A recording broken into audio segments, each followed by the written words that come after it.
Scott Thornbury. Hello. Hello, Marek. Hello. Great to see you. Nice. Where are you now? Well, I'm in a small town on the coast, about an hour north of Barcelona. Oh, lovely. What's the weather like there? Well, it's been awful, but it's a beautiful day today. Okay, lovely. Okay, Scott, if you just let me give it a short introduction so that everybody knows why we are meeting.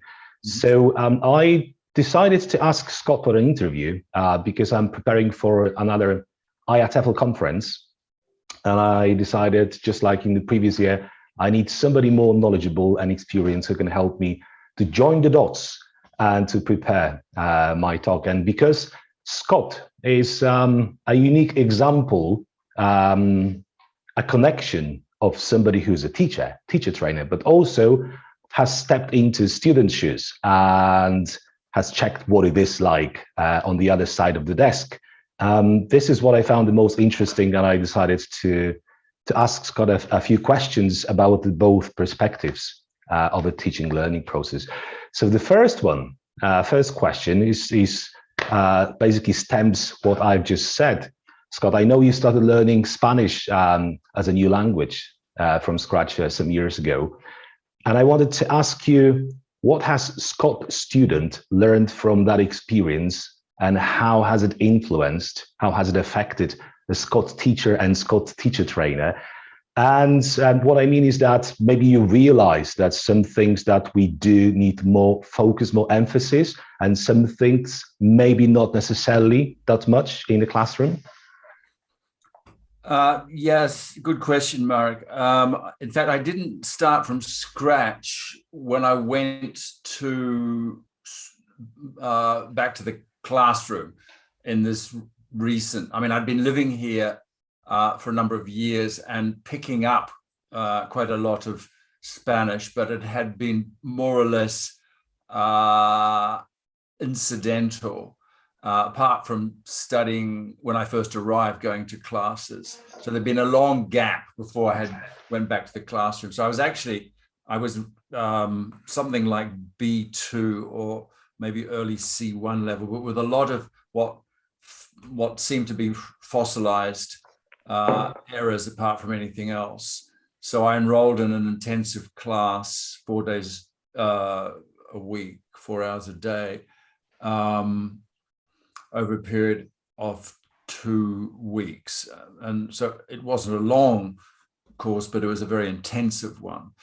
And that itself, I think, that was interesting because I felt that the intensity of it was one of its benefits. And I don't think I would have been as motivated over a longer, less intensive period. So, I mean, I don't know what that says about, because given the bulk of EFL students, at least, are probably studying only 1 or 2 hours a week, and there does seem to be research to suggest that they are at a disadvantage. So if you want, if you had a choice, I would say try an intensive course if you've got the time available. So that was one thing I learned. I think the other thing I learned was just the value of going back to the classroom. The classroom is a unique environment, both from a social and educational point of view. And the social side of things interests me particularly. The way that a group forms and how it supports itself, and how the members of the group support one another, and the role of the teacher in doing that. And the teachers were very good. I had 3 teachers over the course of this very intensive course, and they were all very experienced, and they did have the kind of classroom management skills and the personality, I think, to be able to create, right from the start, a good class atmosphere. And I have to say, I was by far the oldest person in the class. They were all much younger than me, and we all had different motives and different backgrounds in terms of Spanish, but that didn't seem to matter. That kind of ironed itself out. And I think, so the value of creating that kind of social structure, I think, as I say, is very, very, very important. That was brought home to me. But also the classroom is a kind of safe space. It's a good place for trying things out. It's a low risk place, as opposed to, out there in the real world. And I think that's what I needed to do. And I think that really is the great benefit of classrooms, and whether they're on site or online. I have to say, in retrospect, had I been doing it online, I don't think I would have been as motivated. I think, although I had to troop across town to get to the class, that effort was part of the whole process, and also being physically in the classroom with other physical people was very, very important. So, I mean, during the pandemic, of course, we didn't have a choice. But I think the sooner we get back to real classrooms, if we haven't already, the better. And I think particularly for certain age groups of learners, that's so important. What else did I learn? I learned that the value of corrective feedback. I mean, I've always known that corrective feedback is useful, but it's the one thing I wasn't getting in the real world. Oh, yeah. My friends were not giving me corrective feedback on my Spanish. They would not have remained friends had they done so. But in the classroom, it seems that's the ideal place to get it. It's non-threatening. It doesn't expose you. I mean, clearly it depends on how you do it. But the teachers, all three teachers were very good at providing on the spot corrective feedback. And I really appreciated that, because that's, as I say, the one thing I had really lacked. The other thing that, I mean, there were things I didn't like about the... Yeah, tell me about it, because to be honest, because I did the same with Italian. And what I discovered, for example, is that I absolutely hate multiple choice questions like reading comprehension and listening comprehension. I was like, when I got at the other side and became a student, I really wanted to focus on the content and to talk about it and so on. When I got to multiple choice questions, I was like, no, I don't like it. It doesn't give me anything. That was my personal feeling when I was doing it, obviously. Yeah, I mean, there were a number of exercise types that I disliked, but I think that was more a symptom of the fact that we were using course books, which didn't seem to be that appropriate for our particular needs, partly because of the topics. I mean, we covered only 2 topics in those 2 weeks, but neither of the topics were one was about television. I mean, I very rarely watch television. I don't think anybody does anymore. It just seemed rather irrelevant as a topic. And then the topics themselves were sort of vehicles to disguise the grammar syllabus, which was also very focused and selective, and ironically focused, the whole first unit focused on the subjunctive in Spanish, which again, I sort of know, I don't use it much. And maybe it was good to be sort of forced into situations, but the uses of the subjunctive, some of them were so sort of literary and so abstruse and irrelevant to my particular needs, where what I wanted to focus on making more accurate what I already have and making it more fluent. So any chance we had as a class to kind of subvert the lessons and turn it into a conversation, we did. That was the great thing about the group. And the teachers were actually quite well disposed to that, because I mean, they had to fill a long period of time themselves. And so anything that the learners did to take some kind of initiative was very welcome. So we tended to steer things away as much as we could from the course book. Although I have to say, I mean, we had to do homework, and the first half hour every lesson was going through the homework. That wasn't very motivating. Not a good way to start a lesson. The other thing that was interesting was the way that pair work failed to deliver. And partly it was because we were doing pair work activities that were sort of like just basically grammar activities, doing multiple choice or gap fills or what together. There wasn't much interactive, communicative pair work. And I'm not quite sure why the teachers didn't make more of that. But the other thing I noticed, that my fellow students, when we were in pairs, tended to be very unengaged. And that's very frustrating when you know yourself as a teacher the value of pair work and how often you do it, and yet you'd be doing a task and then you do it, your partner would do it to the minimal level of engagement and participation, and as soon as it was done, that was it, and that was it. The students say, like, we're finished, hello. Yeah. And this was very, very frustrating. Or if we do a pair writing task, it just didn't gel. And it was, I think the other students didn't understand the value of pair work. So that was disappointing. The other thing that really was brought home by one particular task we did, and I've talked about this before, was a presentation we each had to do on the second theme of each of the course, which was on cities of the world. So we had to choose a city and prepare a presentation to give to the other students while the teacher took notes, etc. And that was extremely motivating, knowing that you were going to stand up in front of the class. So I did an enormous amount of preparation, researching the right vocabulary, etc., preparing slides, the whole thing. And the teacher, and there was a question and answer at the end, and that's really good because that's more spontaneous and very interactive with the other students in the class. Then the teacher delivered her feedback, which was useful. But then the key stage, which would have been to do it again, incorporating the feedback, was missing. We never repeated the task, and this seemed to me a huge way. And I can understand the teacher's reasons for not repeating the task, because they think, the other students are going to be bored. We only have so much time. Everybody has to do their presentation. But it seemed to me that a chance to repeat the task would have been really, really valuable. And of course, the literature on task repetition, which I've subsequently been investigating, the research into the value of task repetition is extensive, and it would seem to validate my point of view here.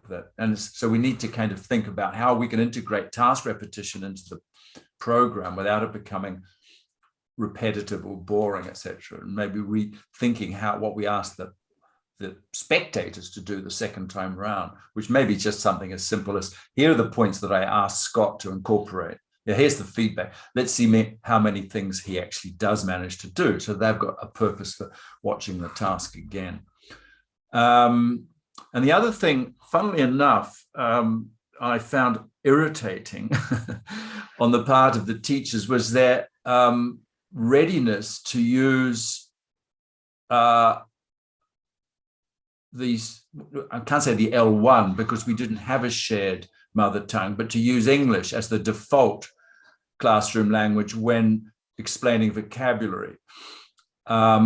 So, if a word would come up, students say, what's this word mean? The teacher, assuming correctly that we all spoke at least some English, would often give the translation. And I've not been a fundamentalist ever in the view that, the direct method view that no L1 or other language should be incorporated into the classroom. And of course, now with so much literature about translanguaging, there's been a kind of sea change in terms of attitudes to the use of other languages in the classroom.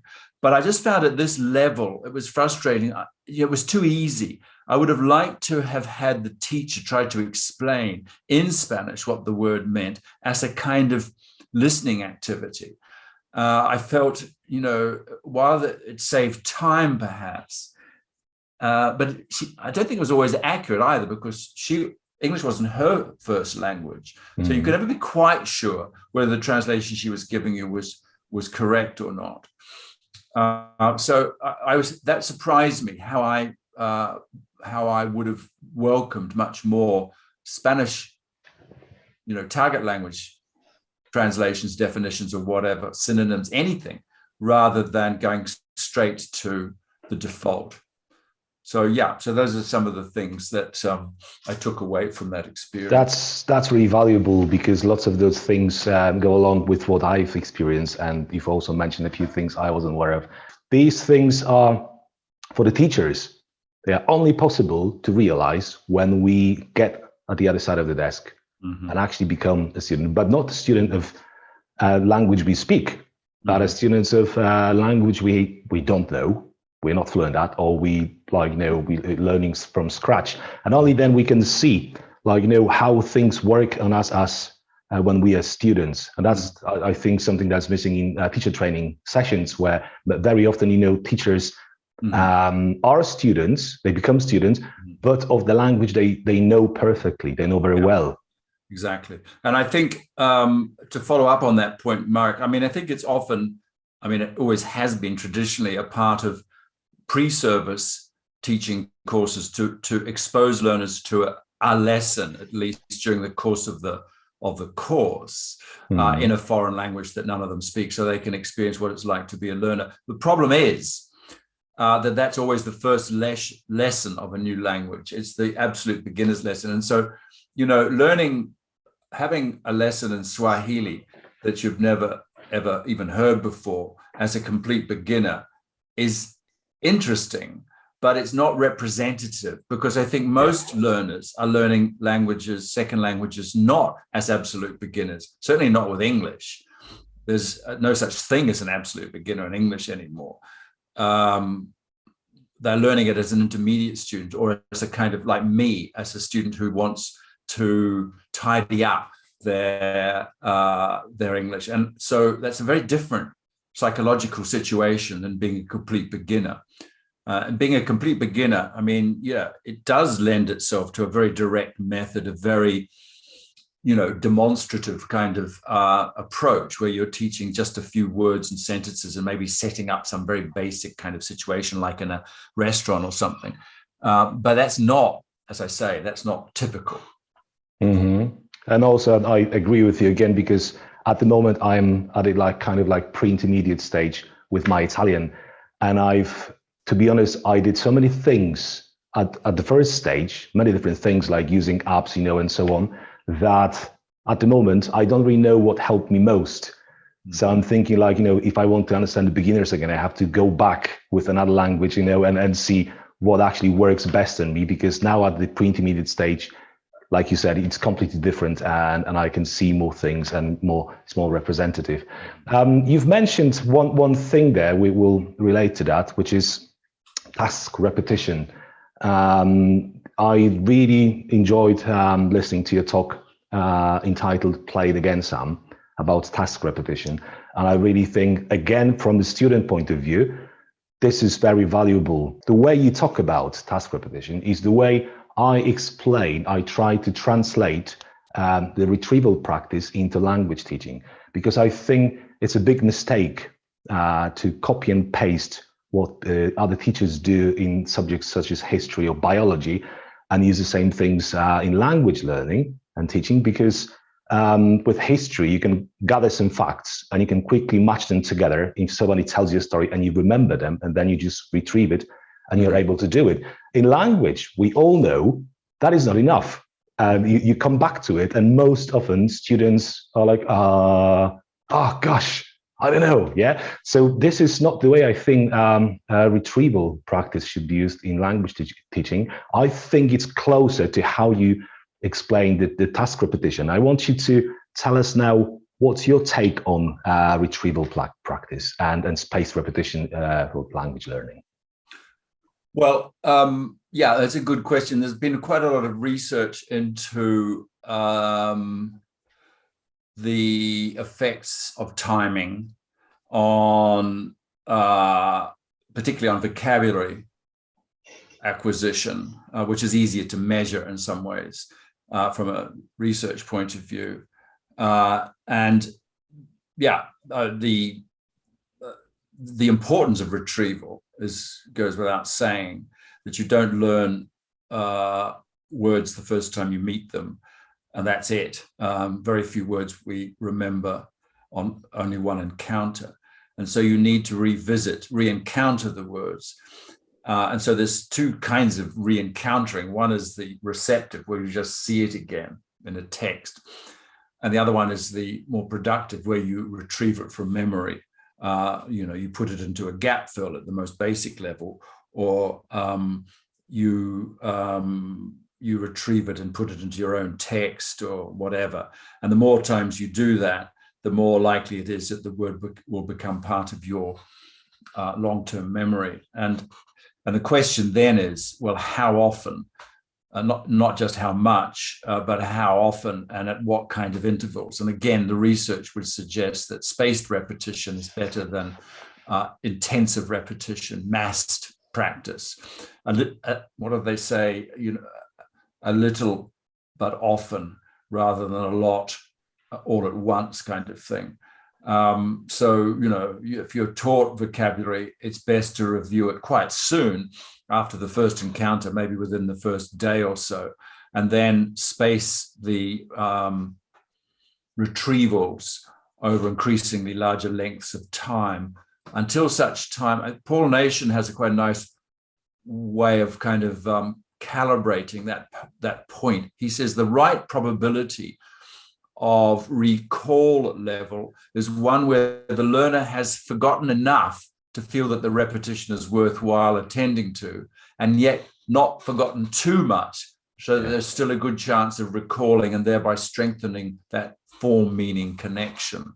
So it's a sweet spot where you on the point of forgetting something, but not completely. And I mean, of course, we never really know that until we're forced to remember something. I mean, again, with Spanish, I'm always amazed how many words. I mean, I read a lot of Spanish text, mainly news text, and I keep a note on an app of words that I have to look up, which I feel I can't work out from context, and they're unfamiliar to me. And the app, it's just an online dictionary, but it records the words that I've looked up before. And I'm always kind of disconcerted when I go back and look at all those words, how many of them I have no memory of having looked up before, and yet I obviously have. So the spacing has been too long. And that's the case, I think, of most of the words in a language beyond the first 1,000 or so. First 1,000 words, there's a really good chance that we're going to meet them quite often. But then there's a law of diminishing returns. And as you get up into that sort of, as you kind of have a vocabulary that a lot of our students need if they're going to go into academic study, it comes around much less frequently. And therefore, unless you make an effort to revisit it, to record it and revisit it, then you will lose it. So, and the question then, I guess, is, well, how does that apply to other areas of language, like grammar, for example? I mean, how often do we need to revisit and repractice? And I think there's a general feeling, and of course the course books support this, that we should keep reviewing grammar. So it's not that it's going to be taught once and that it will become instantly internalized. You need to come back to it. Of course, grammar in some ways is easier to revisit because there's less of it in terms of actually, items, discrete items, structures, tenses, and all that kind of thing. And they tend to come around with regular frequency. But then there's a whole area of grammar, the kind of in between. And I think maybe you're going to be asking about this, which is that gray area, which is neither really vocabulary, nor is it purely the kind of pedagogical grammar that we're familiar with. That huge gray area of whatever we want to call it, of constructions, chunks, formulaic language, etc., which doesn't necessarily come around as often, but is actually probably, certainly in terms of fluency, more important. So rather than encouraging learners to recycle words, individual words, which seems to be very important, is that they include in their word lists, or whatever they're doing, their apps or whatever, not just words, but whole expressions, constructions, chunks, whatever you want to call them, because these need to also be learnt, recycled, retrieved, etc. So that's I think, as I say, that's the area that perhaps in course books is less rigorously dealt with, where expressions come up, not a lot of attention is paid to them. I'm not saying all course books do this, so there are exceptions, and then they're kind of left to, they go back into the ether. And also, you see the thing you mentioned with lists of words, and so I think this is something that we very often see at schools, and especially younger students, like also the adults. Let's say they're learning, I don't know, the jobs parts of the body and so on, and they are presented with like a long list of new words, and then they either do it themselves or the teachers tell them to try to memorize them at home. Yeah. So this is where I think the big mistake is with retrieval, because even though you use retrieval for that, you keep bouncing off the short memory, where you manage to keep it there for some time, but if you don't put it in context, like you just said, yeah, you don't actually put it into a situation. Imagine that situation, put it into some sentence about yourself or your own world. There is a very slim chance that you're going to store it, remember it, and use it again. Yeah. Yeah, no, I mean, that's absolutely true. And I think this is why people like Paul Nation, who I've quoted before, who's written more about vocabulary and the teaching of vocabulary, written more about it than anybody, and knows the research inside out, but would say that rather than word lists, use word cards, because word cards, so a card with a word on it, and then it's the meaning on the other side of it, whether it's in the student's language or it's a definition or it's a picture or whatever, but form meaning. The cards you can change the order of, and that's very important, because learning words off lists, you kind of very quickly start to predict what the next word is. You remember the sequence. But if you're working off cards, you can change the sequence. And so apps like Quizlet or Anki or whatever that do this for you, that randomly reshuffle them, are really, really, really valuable. But the other thing about word cards is that there's no point in just looking at the word in English, if that's what you're learning, and then saying it, oh yeah, I know what this word is, and saying it to yourself in Polish, if that's your first language. Yeah. That's the easy way, because that's the receptive way. Much more difficult is look at the word in Polish and then try to retrieve the word in English. And that's the kind of retrieval, this productive retrieval, that is so much more important. But the two things, I mean, you can do them both. And that's the beauty of word cards. You can do the easy route first and just look at all the words in the target language and remember, but then look at the Polish and pull them out of memory and do it until you're absolutely, do it over as this distributed, the spaced practice intervals, to the point where you can say, yeah, I think I really do know that word now, and you can chuck it in the bin and you can substitute with some new ones. Yeah. And you mentioned Quizlet. Many teachers I know are not aware that there is a hidden option in Quizlet. I keep promoting to my students. They absolutely love it. And the option is that when you get inside the flashcards, you can actually press the play button. And then what it will do, play a looped, recording of all the words, sentences, and so on. And you can just put a headset, in your ears, whatever you're doing at home. And you will hear, for example, first a Polish word, like you said. Then there'll be a break for a few seconds, and you'll hear the English one, or you'll hear a definition first, a few seconds break, and then you hear what is being described. Yeah. And this is something amazing, because, you use your mean time to actually do a lot of learning, because that's hands-free method of doing that. So that's one of the reasons I absolutely love simple solutions like that. Brilliant. Yeah, you mentioned that gray area between vocab and grammar. Interesting way of calling that. And I have to say, I've never had anybody call this area like that. And this is what's leading us to the next question, which is about Michael Lewis, who back in the 1990s described a method of teaching called the lexical approach. And it's basically, for those of you who are not familiar with it, he's trying to approach it in a different way. So learning chunks of language instead of analyzing grammar, putting all into a context and presenting a chunk of language to students and trying to give them the meaning of that, and then trying to practice it. From your perspective and in your opinion, what are the weaker and stronger, if there are any strong points of this method, this approach? What do you think about it in general? Yeah, I mean, I think Michael Lewis was on to a good thing. He wasn't the first person, I have to say, to come up with the idea that a lot of language is formulaic. that we repeat ourselves again and again and again. There's lots of different ways we can say certain things, which are grammatically correct, but we choose a limited set of those possibilities because they are what has become conventionalized. So, for example, every language has a different way of telling the time. So, for example, we say 20 past 3 or 3:20 in English, but I know that in Egyptian Arabic, at least, you would say 3 1/3, meaning 3 1/3 of an hour. Yeah, right. Like we say a quarter past, they'll say a third past, kind of thing. So all of these ways are perfectly legitimate, and they're done grammatically, and correctly, if you like.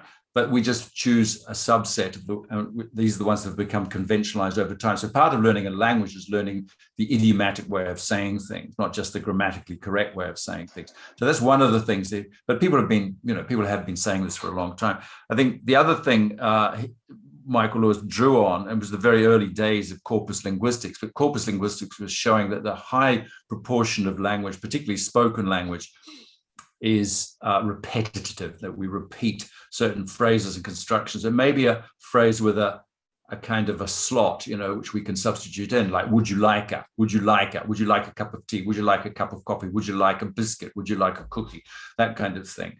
And we trot these things out unthinkingly, and children in learning their first language tend to pick these things up as whole units before they're kind of reanalyzed into their individual words.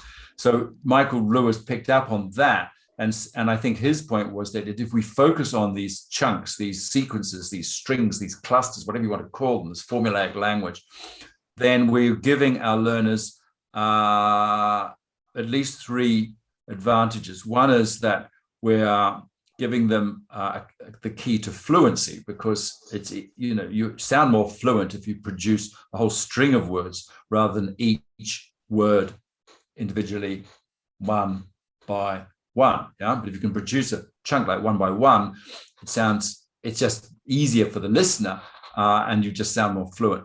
The other thing is, as I said before, idiomaticity. So expression like one by one is idiomatic. That's how we say that in English, and there's other ways of saying it in other languages, but it's one by one, not one at one, are one, to one, or whatever, etc. So you're going to sound more, dare I say it, native-like.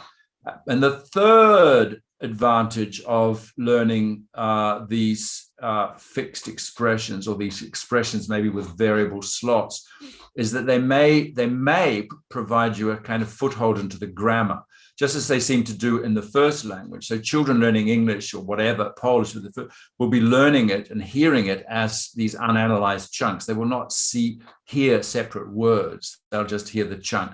And over time, it will become analyzed into its grammar, as it were. The grammar will kind of emerge out of these chunks. So the big question really, Michael Lewis doesn't dwell on that aspect of it. He does say at one point in the book that came out after the lexical approach, in a book he wrote called Implementing the Lexical Approach, he says that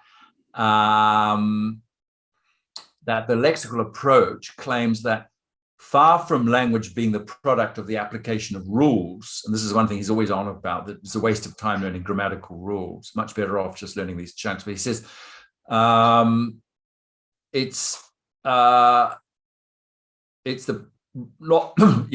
being the application or the product of the application of rules, most language is acquired lexically in the forms of these chunks, then broken down, after which it becomes available for reassembly in potentially new combinations.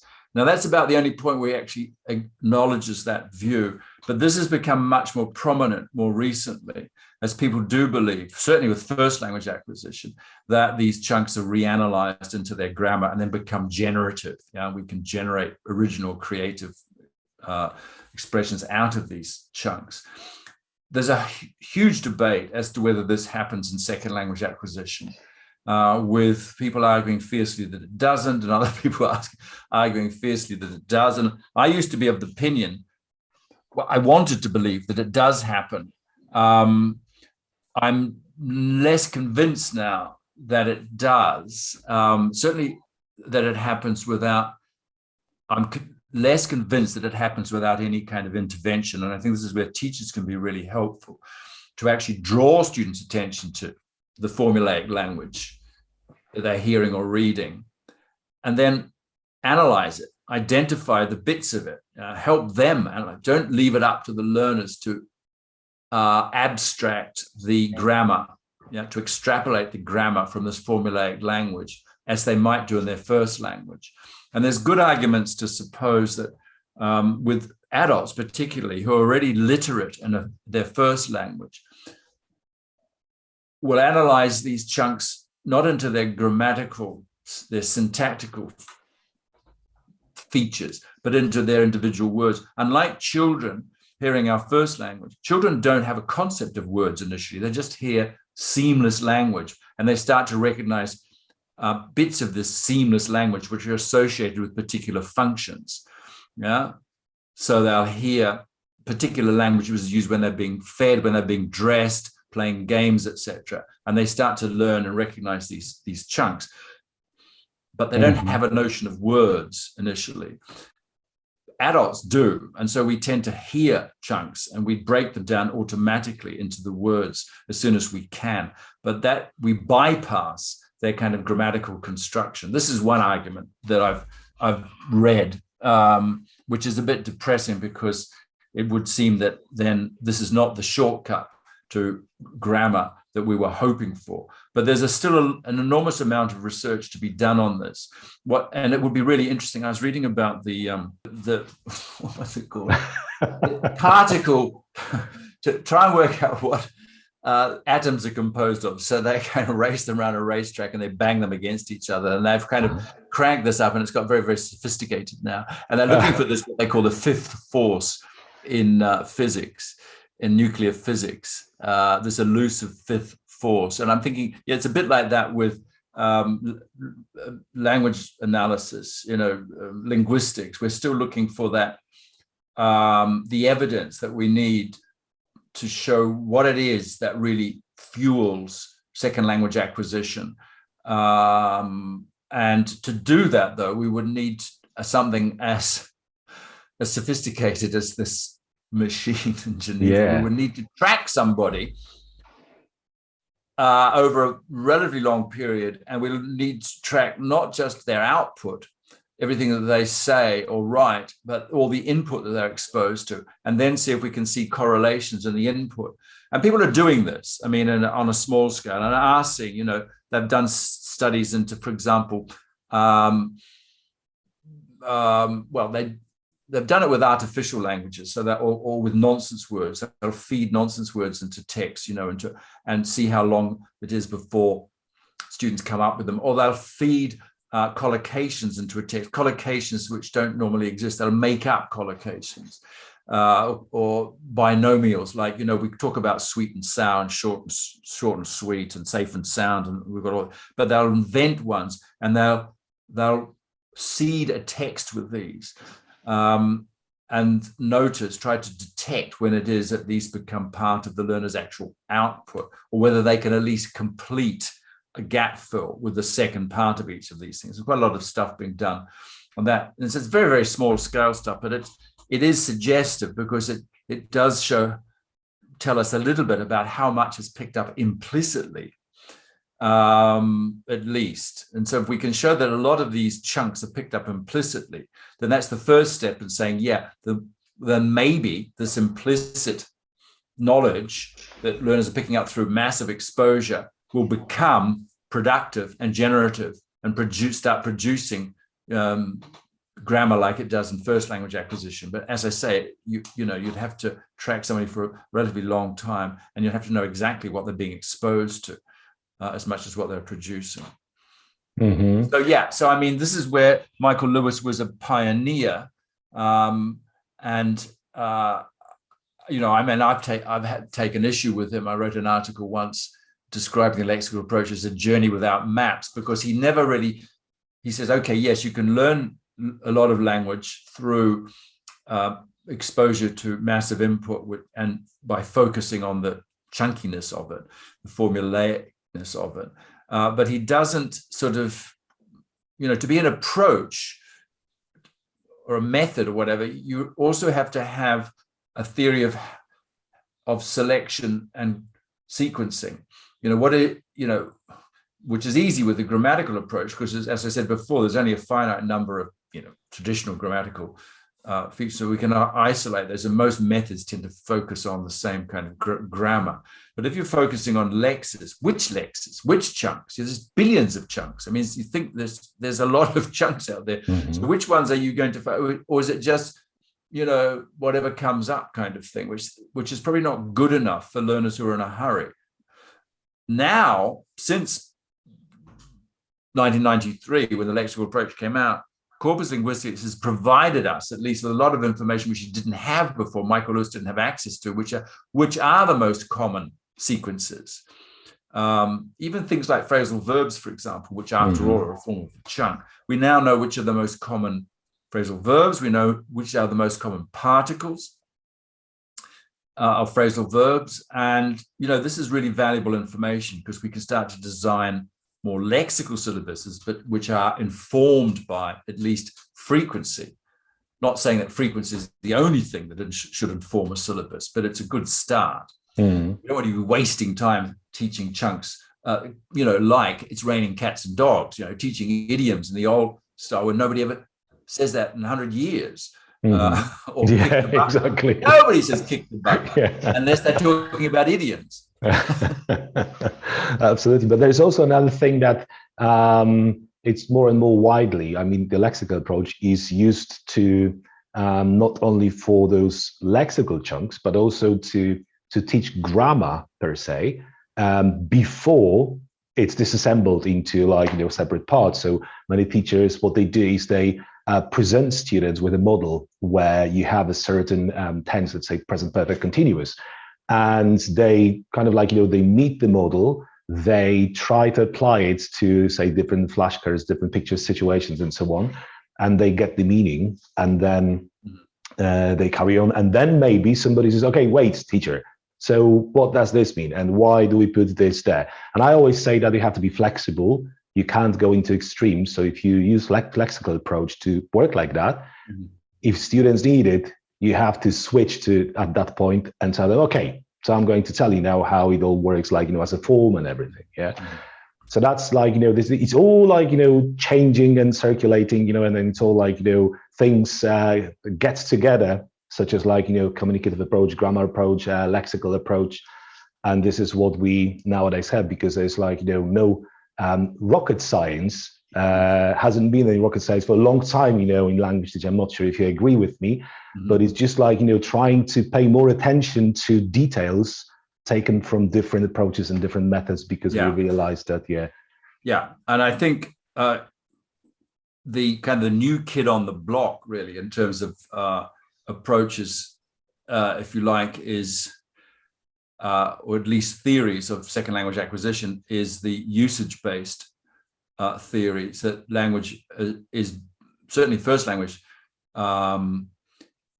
acquisition is driven by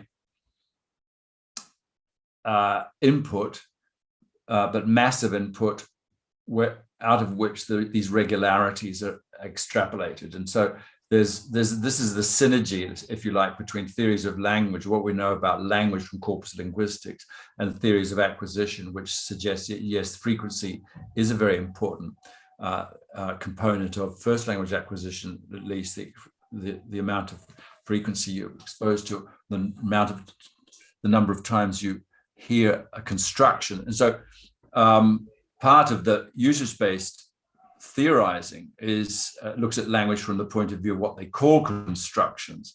But constructions are not really, they are chunks, but they also can be grammatical structures. So that whole range of things, going from individual words through, or even before individual words, morphemes like third person S or past tense, regular ED, etc., right through to syntactic constructions like ditransitive verbs, give the dog a bone, verbs with two objects, which are learnt in first language, at least, through key words and phrases. So like give, for example, is the word that is most often associated with this construction. And unsurprisingly, it's learnt very early, acquired very early by children learning English.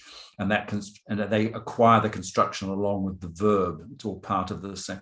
And so this view of language acquisition is very powerful. A lot of research is being done into it. How it again relates to second language acquisition is still a mystery. But there is a general consensus, I think, that you need to use language a lot and be exposed to a lot of language to have any chance of acquiring it beyond a certain level. And in a sense, all this really supports the communicative approach that you learn by using, which is what the original architects of the communicative approach were saying that way back in the mid-70s, that learning is essentially experiential.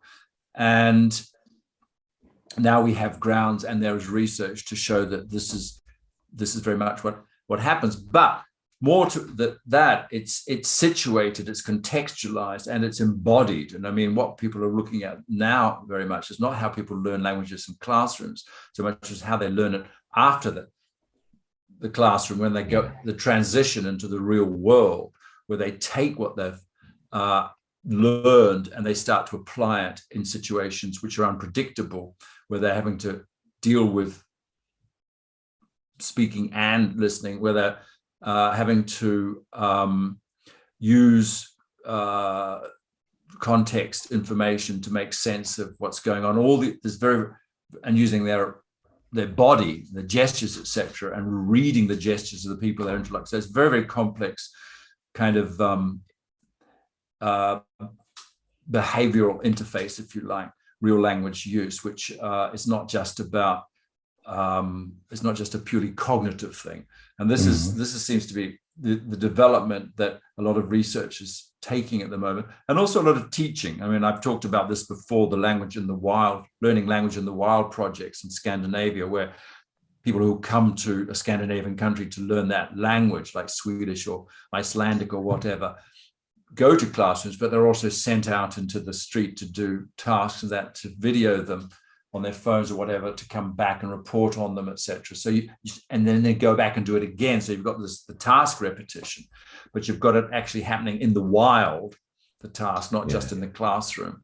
And I think going back to my Spanish lessons, I mean, one of the advantages of learning a language in the country where it's spoken is the learning doesn't stop when the lesson is over.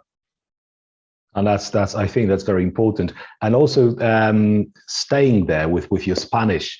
I know you mentioned in one of the conferences that when you were learning Spanish, you tried different things, and you also tried something that is promoted by many polyglots and also scientists. We've got Stephen Krashen, Ollie Richards, Stephen Kaufman, who's like who's an interesting person who's just a polyglot. He's learned languages because he needed to for for his business travels and so on.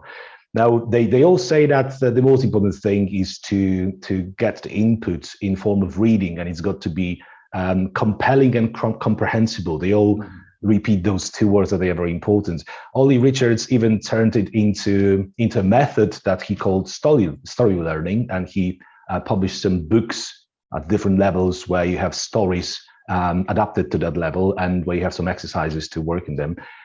You tried that at some point. You mentioned that at one of the conferences, and you said that it didn't really work for you. Can you tell me what happened there? Yeah, I mean, this was realizing the benefit of classroom learning, but recognizing the fact that it was impractical to maintain this intensiveness simply, because I had a job and a life, and I didn't want to spend it all in the classroom. Then, of course, how do you maintain the momentum outside the classroom and after the course? And of course, one way is through things like extensive reading. So a lot of literature, particularly in vocabulary, on the subject of vocabulary acquisition, talks about the benefits of extensive reading and listening, but particularly reading. And various calculations have been done as to how much vocabulary you are likely to acquire through extensive reading, on the grounds that, if you read, if you read up to 2 million, say 1.5 million words a year, which is something like 12 shortish novels, you're likely to encounter the critical words in the language, the ones that, we talked about the 1,000 that you probably already know. Mm-hmm. You don't need to revise, but then there's the next 2 or 3 or 4,000 that you need, and they don't come around that often. But if you read intensively, the chances that they will come around. And so what this was irrespective of theories of comprehensible input, or what the story-based learning, or so. You need input. That goes without saying. The problem is I'd had a lot of input. I'd had 20, 30 years of reading, and I calculated that I was reading at least 1.5 million words of Spanish a year. Mm-hmm. So where was the vocabulary that I ought to have had? And I did a kind of a rough and ready calculation of my Spanish recognition vocabulary, and it was extensive. It was about maybe 10,000 words, but it should have been a lot more given the amount of reading I was doing. So something was missing. Mm-hmm. And what I figured was missing was because I was just skirting over words. I was reading superficially, and I wasn't stopping when I did find a problem with the word and drilling down, either trying to work it out from context, which is not always a good strategy, or looking it up. And since I was reading print rather than online, looking up meant stopping, going to a dictionary or going to an app and looking at. If you're reading online, then of course there are digital tools which allow you to click on any word and find the meaning instantly, which is good. Although, it's that maybe taking a little bit of time to depart from the text and look something up physically is also good. But the point was that I wasn't doing any of this. And so there was very little intentional learning going on. It was all incidental, and it wasn't that incidental. It was peripheral. Hence, I wasn't. So I don't think simply reading for reading's sake or extensive reading on its own is sufficient. I would say it has to be combined with some kind of intentional reading and vocabulary focus. And then ideally, as you say, something productive. So coming back to this retrieval point before, where you take those words that you looked up and you do something with them, or you simply do, activities where you retell what it is that you've read to somebody else, or you write from memory a paraphrase of what you've read. If we took more time to do that, then you get a lot more out of this extensive reading, it seems to me. Mm-hmm. I can't agree more, because I've done the same. I tried doing the same when I was already on this pre-intermediate level. I got a book with short stories adapted to the level, and I started reading them, and I realized not much is happening. Okay, then I got back to retrieval, and I said, okay, let's try to do something with it. Mm-hmm. And then what I did, I read a certain story, like short story, 3 times, mm-hmm. closed the book, and tried to retell it. Mm-hmm. And then I hit the wall, first of all. Okay, I said, oh gosh, what was it? How did he say that, and stuff. And I tried to do the same thing with students at different levels. So I gave them like a short story in class, but I didn't ask them to read it. And they said that was very important. They said very often they asked to read something, and for them it's just like plain text. Mm-hmm. But I read it for them using intonation and everything. And whenever there was a word that I knew they would have a problem with, I would describe it on the spot. I wouldn't pre-teach, but I would describe it in the context. Mm-hmm. So after that, I asked them to, put it down, and I asked them questions about the story. And then in the next stage, I gave them sentences to finish about mm-hmm. the story. And in the final stage, I asked them to retell the story. Mm-hmm.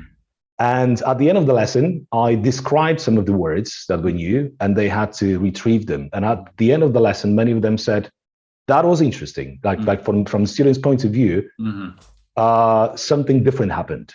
Yeah, absolutely. So again, something coming back to something I said before, we can't go into extremes. Mhm. That's my point. If we just stick to say Krashen's theory or lexical approach and so on, we don't get. Yeah, no, exactly. I mean, Krashen was right.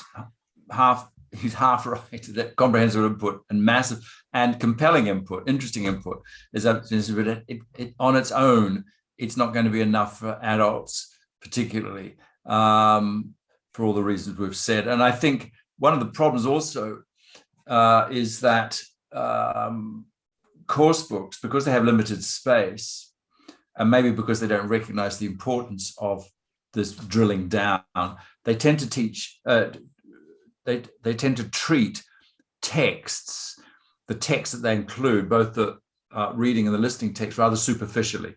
Yeah. So you'll have the text. You may have some pre-questions and a little bit of a carry beforehand, and then you listen to the text, you read the text, and then there's some gist questions, and then maybe you listen to it again, and there's some more intensive questions, but they're not that intensive, and they're probably multiple choice questions, the kind of thing. And then you move on, and that's it. And you never revisit that text. Yeah, exactly. And nor do you really engage with it at the level that you've just described. I don't know of any course book that as a routine way of dealing with text asks learners to retell the text and prepares them to do that, and that they know that they will have to do that before they've even started reading the text. But retelling the text, rewriting the text, summarizing the text, paraphrasing the text, writing a version of the text, from another person's point of view in the story, all that kind of thing. All these things are never done or never suggested in course books. They seem to be, so the text is, and this is part of this whole kind of idea that it's enough just to skim and scan text. This is something we inherited from the early days of the communicative approach, where we saw the value of giving students authentic text, but we recognized that, especially at lower levels, that they will never be able to understand the text at any kind of any degree of comprehension beyond the most superficial. So we set them tasks like skimming and scanning, which actually encouraged superficial reading.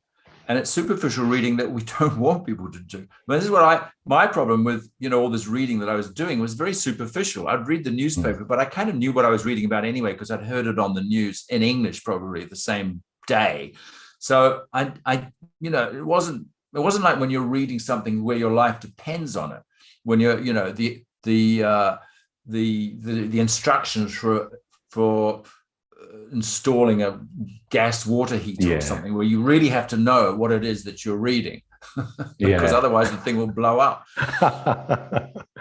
Absolutely. Okay. Thank you. And one more last thing, last but not least, obviously, I wanted to ask you about Dogme and about the book you published together with another teacher, Luke Meddings. Yes. There you go. Okay. The book was called Teaching Unplugged. Yes. There you go. Yeah, that's something that I'd like, one of those milestones that for me and for many teachers all over the world. So I'm not going to ask you about the whole concept, because people can read about it, people can get a book, and then you've also talked about it many times. I'd like to ask you about applying it to language teaching, because my feeling is that, because I'm also a photographer, and I went I've gone through those different stages of photography, where at the very beginning I had no idea why some pictures were good while some of them weren't. Then step by step I was learning some of the rules, like the rule of thirds, that how the light works, why the camera sees everything in a different way than my eyes, which is also an interesting analogy for the teachers and students in class, that we see things in different ways.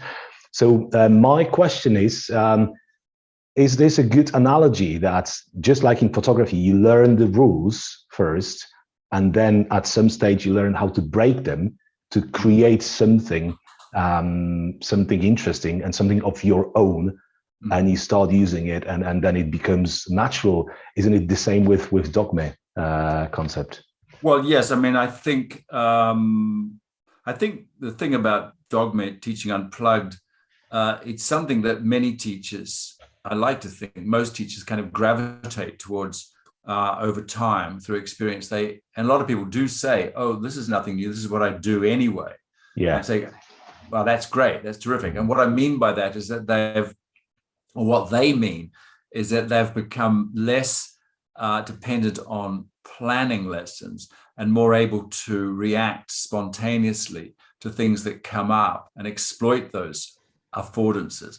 And also their teaching becomes more learner focused. And this seems to be, the literature into teacher development seems to suggest that this happens often, regularly, that people have been teaching long enough that they gravitate, as I say, towards these sort of basic principles. And why? Because A, they've discovered that it's more motivating for the learners. B, because they have the classroom management skills to be able to orchestrate whatever comes up. And C, because perhaps with language teaching, they become more better able to deal with language issues when they come up spontaneously. They know they can predict the kinds of things that will come up, and they're not thrown by some of the things that learners produce. So that happens. It should happen, but I don't think it happens with all teachers. And this is what we found in our teacher training courses here that I used to work on at International House Barcelona, that we'd train people at the initial stage on what, the equivalent of a CELTA course, for example. And then they'd come back to us about 3 or 4 years later as much more experienced teachers, but they were still teaching in this very course book focused, teacher-centered kind of way. And you think, well, they hadn't made that transition. And I think partly it's because they hadn't realized that they should, and they hadn't really thought about it. I think what we do need to tell to teachers, even at the novice stage, is that, no, this is not what teaching is about always. You'll need at some point, as you acquire these skills, is to start rethinking your approach to make it less tightly planned, make it more learner-oriented, make it more responsive. So you're absolutely right. I mean, it's probably a tall order to expect novice teachers to be able to do that, but they ought to know that that is the long-term goal, or the midterm goal, if you like, and think of ways of, facilitating that developmental trajectory. And it's a pity that, many teachers don't even have a chance to get to that transition, because their learning process, teaching, stops at some point, because they've got what they needed. They've got the certificate and so on, they can start teaching, and they get into the classroom, and then there you go. It stays like that for a long time. And many of them say, who live and work in small towns and villages, don't read. Well, nowadays you've got the internet, but very often they don't have time to. To learn about new things. True. So this is something that I feel is wrong about the whole teaching education, because I think we should, from time to time, just like with a driving license, where you have, in some certain cases you have to redo it, just to see if you are aware of the new trends, of the new the rules and so on. I think there's something like that missing. Absolutely. No, you're right. And I think, we are well served, I think, in the profession in terms of qualifications and opportunities for development.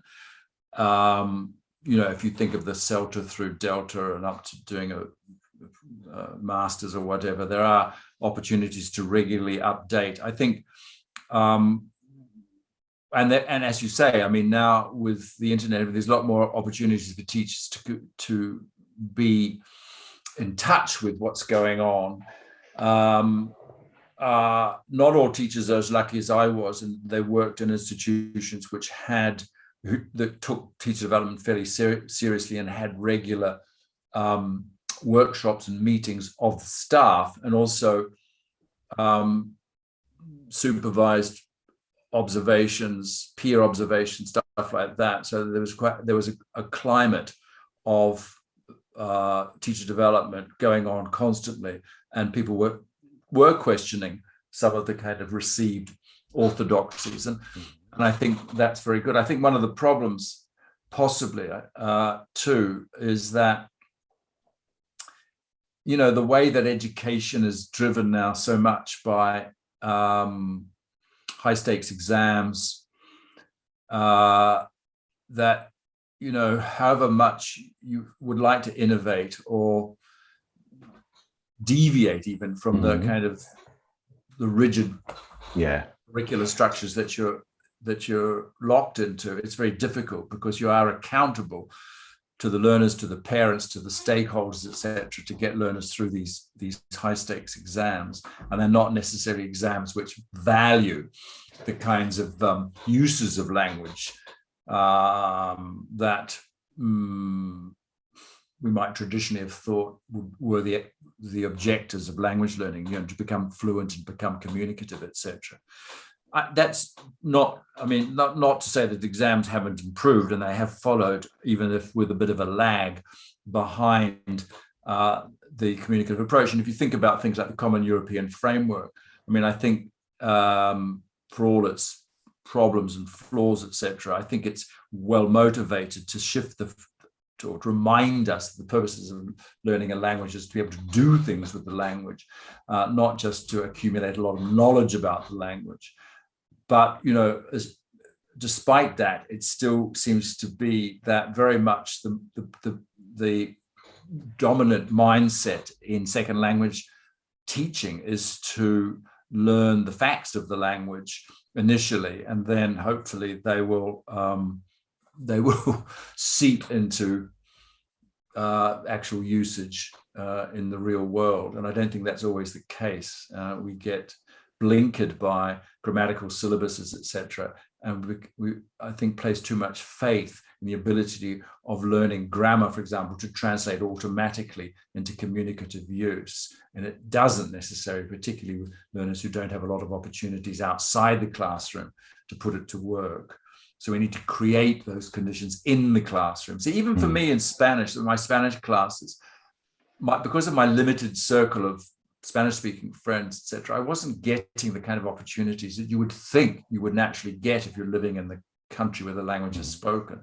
But I needed to have these intensive experiences of, and that's why I resented when the teacher brought and used English, for example, to explain things. I said, no, I'm here. I really do want to be immersed in Spanish. I want to be immersed in Spanish to the degree that I'm not necessarily in the real world. So please don't shortcut using English.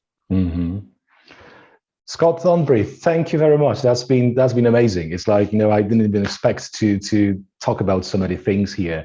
And oh my God, it's been like over an hour. Apologies, I used too much of your time. Thank you very much again. I think many teachers will find it very, very useful, and to get that other perspective from you, and to learn how we should look at that. We shouldn't, like, you know, be rigid about how we look at teaching and learning, but basically try to reassess our knowledge and do lots of different things. Yeah, absolutely. And to be constantly questioning things, and don't take anything for granted. I mean, you know, there's no one way and there's no best method, and there's so many different contexts in which learners learn, and so many different purposes for which they learn, and so many different kinds of learner, that we need to be super flexible and super receptive to anything that comes along, but at the same time not becoming slaves to fashion or becoming slaves to the latest, you know, new trend, and throwing the baby out with the bathwater because of that. So we need to, you know, we need to have well-tuned, what they've called crack detectors, to recognize what is not well-founded in terms of innovations into practice, as opposed to what is really useful. And as you say, I mean, there's a lot of things that we should question, but there's also a lot of stuff from the past that we shouldn't throw away too precipitately. Fantastic. Thank you very much, Scott. Hope we have a great weather there all day, and wish you all the best. Have a good weekend. Thank you. Thank you, Marek. And thank you very much again. It's been a pleasure. Nice talking to you.